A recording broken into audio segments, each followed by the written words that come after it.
അനുഭവമാണ്. ഇവിടെ ഇന്നത്തെ ഈ ചടങ്ങ് തുടങ്ങിയ നിമിഷം മുതൽ കർത്താവിൻ്റെ ദാസന്മാരും സ്നേഹിതരും വിവിധമായ വാക്കുകളിൽ കൂടി വേർപാടിനെ സംബന്ധിച്ച് ദുഃഖിക്കുന്നവരെ ആശ്വസിപ്പാനുമൊക്കെ പല പല വചനങ്ങളും ആശ്വാസവാക്കുകളും ഒക്കെ പറയുന്നതായി നാം അനുഭവിക്കുന്നു. അത് നമുക്കെല്ലാവർക്കും ആവശ്യമുള്ള ശരിയായ നടപടികൾ തന്നെയാണ്.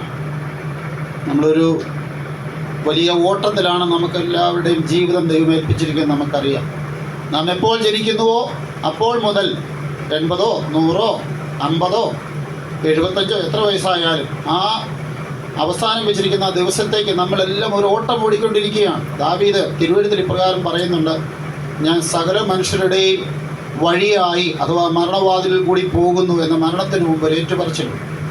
നാം എല്ലാം അതിനെ നേരിടേണ്ടവരാണ്. വിശുദ്ധ വേദപുസ്തകത്തിൽ പുതിയ നിയമത്തിൽ ഇപ്രകാരം പറയുന്നുണ്ട്, നമുക്ക് ധാരാളമായി പരിചയമുള്ളതാണ്: ഒരിക്കൽ മരിക്കുകയും പിന്നീട് ന്യായവിധിയും ദൈവം മനുഷ്യർക്ക് നിയമിച്ചിരിക്കുന്നു. എന്നാൽ ജ്ഞാനിയായ ശലോമോൻ പറഞ്ഞിരിക്കുന്ന ഒരു വാക്ക് സഭാപ്രസംഗി 8-ാം അധ്യായത്തിൻ്റെ 8-ാം വാക്യം ഞാനിങ്ങനെ വായിക്കുന്നു: ആത്മാവിനെ തടുപ്പാൻ ആത്മാവിന്മേൽ അധികാരമുള്ള ഒരു മനുഷ്യനുമില്ല, മരണ ദിവസത്തിന്മേൽ അധികാരമുള്ളവനുമില്ല. മരണ ദിവസത്തിന്മേൽ അധികാരമുള്ള ഒരു മനുഷ്യനുമില്ല. ആത്മാവിനെ തടഞ്ഞു നിർത്തി ഇടത്തോട്ടോ വലത്തോട്ടോ അല്ലെ സ്വർഗത്തിലോട്ടോ നരകത്തിലോട്ടോ മാറ്റിവിടാൻ മരണശേഷം എന്ന് പറഞ്ഞാൽ ഒരു വ്യക്തി മരണശേഷം ആ വ്യക്തിയുടെ ആത്മാവിനെ ഇടത്തോട്ടോ വലത്തോട്ടോ മുന്നോട്ടോ പിന്നോട്ടോ വിടാൻ ഒരു സംഘടനയ്ക്കോ ഒരു തന്ത്രത്തിനോ മന്ത്രത്തിനോ ഒരു മരുന്നിനോ ശക്തിയില്ല. അതിനെക്കുറിച്ച് നാം വളരെ ചിന്തയുള്ളവരാവണം. എനിക്ക് മുമ്പ് സംസാരിച്ച മറ്റേ ഷിബു ബ്രദർ സംസാരിച്ച വചനത്തെ തൊട്ട് ഞാൻ അടുത്ത വാക്കുകൾ സംസാരിപ്പാൻ ഏതാനും നിമിഷം സംസാരിക്കാൻ ഉദ്ദേശിക്കുന്നു. നാം യോഹന്നാൻ്റെ സുവിശേഷം ഇങ്ങനെ കേട്ടു 14-ാം അധ്യായത്തിൽ: നിങ്ങളുടെ ഹൃദയം കലങ്ങരുത്, ഭ്രമിക്കുകയും അരുത്. അതിനുശേഷം എൻ്റെ പിതാവിൻ്റെ വാസസ്ഥലത്തിൽ എൻ്റെ പിതാവിൻ്റെ സ്ഥലം അനേക വാസസ്ഥലമുണ്ടെന്ന് നാം കേട്ടിരിക്കുന്ന വചനം തന്നെയാണ്. പക്ഷേ അതിനിടയിൽ ഒരു വചനം വളരെ വിലയേറിയതായിട്ട് ദൈവത്തെ അറിയുന്നവരും അറിയാത്തവരും വ്യക്തമായി ഭയപ്പെട്ട് പഠിക്കേണ്ട ഒരു വചനമുണ്ട്. അതിങ്ങനെയാണ്: ദൈവത്തിൽ വിശ്വസിപ്പീൻ, എന്നിലും വിശ്വസിപ്പീൻ. എന്തിനാണ് അങ്ങനെ എടുത്തു പറഞ്ഞിരിക്കുന്നത്? ദൈവത്തിൽ വിശ്വസിക്കണം, എന്നിലും വിശ്വസിക്കണമെന്ന് യേശു കർത്താവ് വ്യക്തമായി പറഞ്ഞിരിക്കുന്നു. അതിനെക്കുറിച്ചാണ് ക്രിസ്തു ഭക്തരായി ഇവിടെ വന്നിരിക്കുന്ന നാമും അതിനെക്കുറിച്ച് തിരിച്ചറിവില്ലാത്തവരും ഒരു നല്ല ബോധ്യമുണ്ടാകേണ്ട ഒരു ദൈവവചനത്തിൻ്റെ പ്രസ്താവന. കാരണം ദൈവത്തെക്കുറിച്ച് അറിവുള്ളവരാണ് നാനാജാതി മതസ്ഥർ. അവർ ഈശ്വര ഭക്തി അല്ലെ ഭഗവാൻ അല്ലെ പല രീതിയിൽ ദൈവത്തെ അവർ ആരാധിക്കുന്നു. നാം വേദപുസ്തകം വിശകലനമായി പഠിച്ചാൽ ജാതികളെ നീതീകരിക്കുന്ന ദൈവമെന്നൊക്കെ ഓർക്കുമ്പോൾ ഇവരെല്ലാം സ്വർഗത്തിലേക്ക് അങ്ങ് പോകുമെന്നൊക്കെ നാം അറിയാതെ അങ്ങ് ധരിച്ചു പോകും. എന്നാൽ ഇവിടെ കർത്താവായ യേശു ഭൂമിയിലേക്ക് കടന്നു വന്നത് ഒരിക്കൽ മരിക്കുമെന്നുള്ളൊരു നിയമത്തിന് കീഴിൽ മരണഭീതിയിലായിരിക്കുന്ന മനുഷ്യനെ ഇവിടെ ഇടയ്ക്ക് ദേവദാസൻ ഒരാൾ വായിച്ചു കേൾപ്പിച്ചതുപോലെ ജീവിച്ചിരുന്ന വിശ്വാസത്തിൽ ജീവിച്ചിരുന്ന മരിക്കേണ്ട ആവശ്യമില്ലാത്ത വചനങ്ങൾ അഥവാ മരണത്തിന്മേൽ ജയം പ്രാപിക്കുന്ന ഉപദേശങ്ങൾ ആണ് ദൈവത്തിൻ്റെ ദാസന്മാർ ഇവിടെ പറഞ്ഞുകൊണ്ടിരിക്കുന്നത്. അത് പല വചനങ്ങളുണ്ട്, അതിലേക്ക് വിശകലനമായി പോകാനുള്ള സമയമല്ലല്ലോ. ഒറ്റ വാക്കേ ഉള്ളൂ: എന്തുകൊണ്ടാണ് എന്നിലും വിശ്വസിപ്പിനെന്ന് യേശു എടുത്തു പറഞ്ഞത്?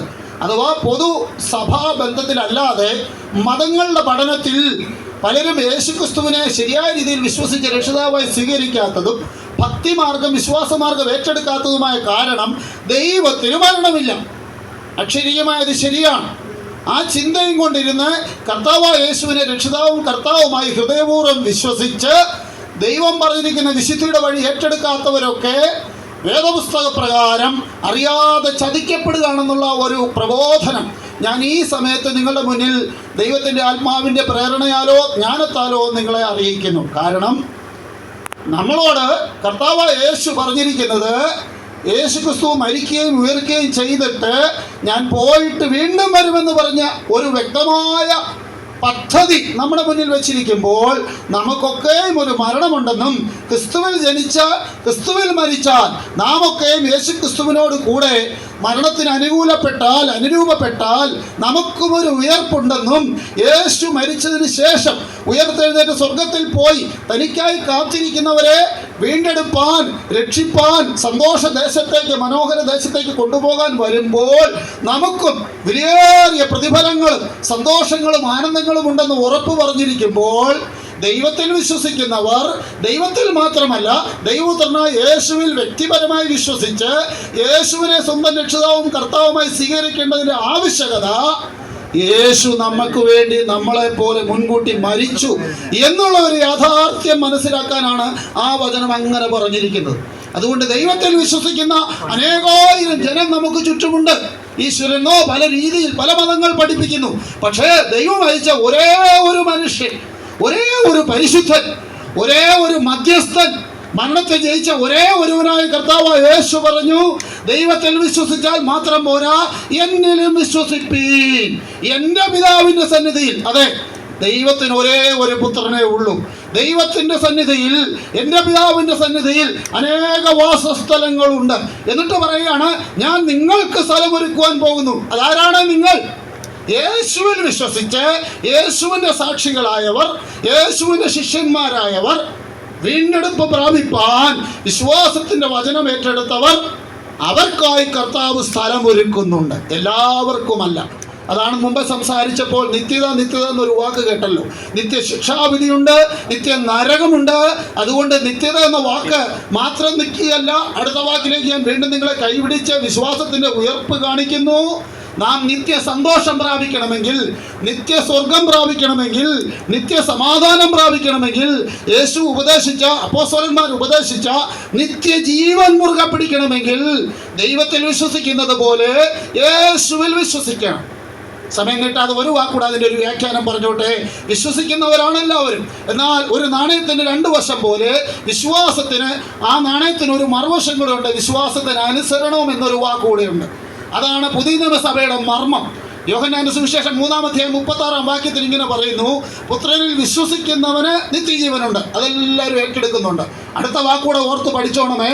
പുത്രനിൽ വിശ്വസിക്കുന്നവന് നിത്യജീവനുണ്ട്, അനുസരിക്കാത്തവൻ ജീവനെ കാണുകയില്ല, അവൻ്റെ മേൽ ദൈവക്രോധം വസിക്കുന്നതേ ഉള്ളൂ.